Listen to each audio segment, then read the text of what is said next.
የክርስቶስ ሙሉ ጸጋና ሰላም ለእናንተ ይሁን። ቅዱሳን እንዴት አላችሁ? ወንድማችሁ ሙሉ ጌታ ነኝ። ዛሬ ከእናንተ ጋር ሼር ማድረግ የሚፈልገው እግዚአብሔር ቃል በዮሐንስ ወንጌል ምዕራፍ 9 ቁጥር 2 እና 3 ነው። ቃሉ እንዲህ ይላል። ደቀ መዛሙርቱም መምህር ሆይ ይህ ሰው እውር ሆኖ እንዲወለድ ኃጢአት የሰራ ማን ነው?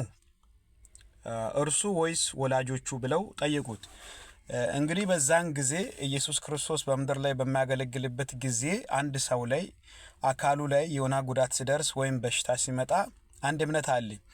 ሰው ወይም ቤተሰቡ በሰራ በኃጢአት ምክንያት ነው ይሄ ነገር የመጣ ብሎ የሚያምኑበት የእምነት እንትን አለ ማለት ነው። ስለዚህ በተለይም እዚህ ሳውዝ አፍሪካ ከሰዎቹ ጋር ስንሰራ ሼሮች ጋር ስንሰራ ብዙ አይነት ነገር ይኖራል። እንትናን ስለበደለ እንትናን ስላሳዘነ ይሄ ነገር ደርሷል ይላሉ ሰዎች ማለት ነው። ሰው ልጅ ተወልዶ እስከሚሞትበት የተለያየ አይነት የህይወት ቻፕተር አለው። ጌታ ኢየሱስ ክርስቶስም እንደተናገረው በዓለም እስካላችሁ ድረስ መከራ አለ ማለት ነው። የክርስትና ህይወት አልጋ በልጋ አይደለም። ዮሴፍን ህይወት በመናይበት ሰዓትም ትክክለኛ ክርስቲያን ጤናማ ክርስቲያን በመጽሐፍ ቅዱስም ኢዮብን ፍጹም ከኃጢአት የተገነጠለ ሰው ነው። ከኃጢአት ጋር ንክኪ የሌለ ሰው ነው። እሱ ላይ ብዙ ነገር እንደደረሰ ያው መጽሐፍ ቅዱስ ይናገራል። ዮሴፍን ህይወት በመናይበት ሰዓት ጉድጓድ የወረደበት ጊዜ አለ፣ እስር ቤት የወረደበት ጊዜ አለ፣ ዙፋን ላይ የወጣበት ጊዜ አለ ማለት ነው።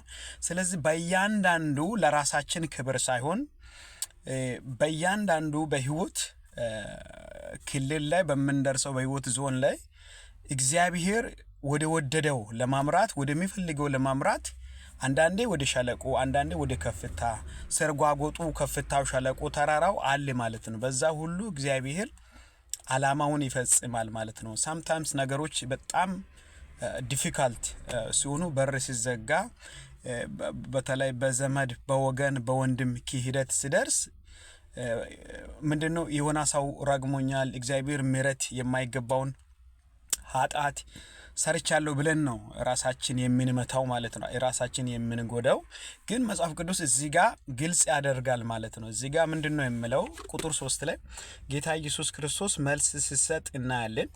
የአስተማሪ ስለሆነ ነው። ጌታ ኢየሱስ ክርስቶስን መምህር ሆይ ብለው የጠየቁት አቻና ወደር የሌለ አስተማሪ ነው። ከሕግ አስተምሯል፣ ከመዝሙራት አስተምሯል፣ እናም ከትንቢት አስተምሯል።